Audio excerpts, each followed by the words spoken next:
Hello all, welcome back to our YouTube channel. Here is the non-spoiler review of the film Shivam Bhajje. 2 hours 4 minutes run టైమ్తో ప్రస్తుతానికైతే మనకి థియేటర్స్లోని ఈ movie అయితే అవైలబుల్గా ఉంది.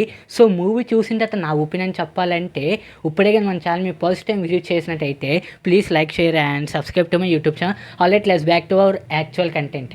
Actor by Ashwin Babu, written and director by Apsar. Movie చూసిన తర్వాత నా ఒపీనియన్ చెప్పాలంటే మూవీ బాగుంది. దీనికంటే ప్రీవియస్ మూవీ మనం చూసుంటే హిడింబ అశ్విన్ బాబు గారిది అయితే, సో ఆ మూవీలని కంటెంట్ బాగుంది కానీ ఎగ్జిక్యూషన్ అనేది నాకు ఏమాత్రం అయితే నచ్చలేదు.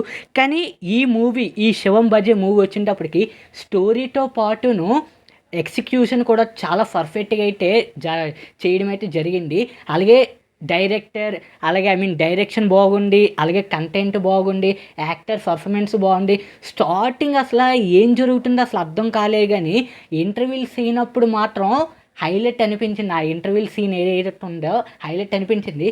అలాగే లాస్ట్ ఎండింగ్ క్లైమాక్స్ కొంచెం చెడగొట్టేసానని అయితే అనిపించింది. ఓవరాల్ స్టోరీ లైన్ కూడా నాకు చాలా బాగా అయితే అనిపించింది. ఇంకా స్టోరీ విషయానికి వస్తే, కొంతమంది అయితే ఒక ముగ్గురు వ్యక్తులు అయితే చనిపోతారు, మర్డర్ అయితే ఉంటారు. సో వాళ్ళని మర్డర్ చేసింది ఎవరు, అసలు దాని వెనకట్లున్న స్టోరీ లైన్ ఏంటి, దీంతో పాటును చైనా ఇంకా పాకిస్తాన్ వీళ్ళిద్దరూ కలిసి అయితే ఇండియా నుంచి నాశనం చేద్దాం అనుకుంటారు. వాళ్ళని ఏ విధంగా మన హీరో అడ్డుకున్నాడు, ఇదంతటికీ కారణం అసలు ఎవరు, దాని వెనకట్లున్న వ్యక్తులు ఎవరు, ఇదంతా తెలియాలంటే 100% ఈ మూవీని మాత్రం థియేటర్స్లో అసలు మిస్ కాకండి. మొత్తం ఈ శివం బజ్జే అంత ఈ స్టోరీ లైన్ అంతా శివుడి కోసమే. అంటే చాలామంది పెద్దలు అంటూ ఉంటారు కదా, శివుడు ఆజ్ఞ లేనిదే చేయం కూడా కొట్టలేరు కదని. సేమ్ నాకు అలాగే అనిపించింది ఈ సామెత. ఆ సినిమా చూసిన తర్వాత నాకు ఈ సామెత మాత్రం 100% పర్ఫెక్ట్ అనిపించింది.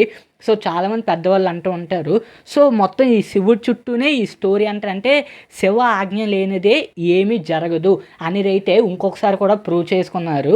సో ఓవరాల్గా అలాగే సాంగ్స్ నాకు ఏమి అనిపించలేదు కానీ మిగతాదంతా ఓవరాల్గా మాత్రం మూవీ అయితే హైలైట్ అని అనిపించింది.